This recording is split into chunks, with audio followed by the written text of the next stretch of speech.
Државата се уште не го плаќа лекувањето на Леонид Индов во Австрија, а семејството моли за реакција. Фондот за здравствено осигурување е без одлука дали лекувањето може да продолжи во болницата во Виена. Оттаму испратиле фактура иако не се платат 140.000 евра до почетокот на мај. Тогаш младото момче ќе мора да се врати во Македонија, вели неговиот татко во разговор за Телма. Бранко Индов претходно поднесе тужба до второстепената комисија на Фондот за здравствено осигурување за неисплатените средства, но нема никаков одговор. Леонид Индов минатото лето доживеа несреќа на летување во Грција, при што ги повреди третиот, четвртиот и петтиот пршлен, диша на респиратор и не може да ги движи екстремитетите.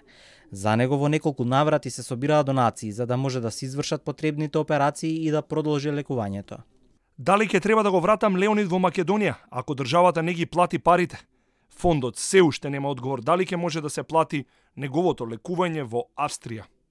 Од Фондот за здравствено осигурување во одговор за Телма најавуваат дека следната недела ќе се одржи седница на второстепената комисија во полн состав. Претходно било одлучено да се бараат дополнителни понуди за диафрагмален стимулатор.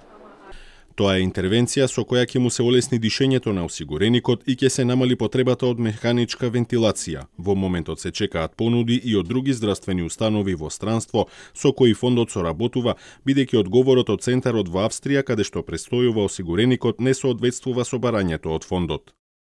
Младиот Леонид Индов во моментов е на рехабилитација во Виена, каде што беше транспортиран со хеликоптер на Министерството за внатрешни работи.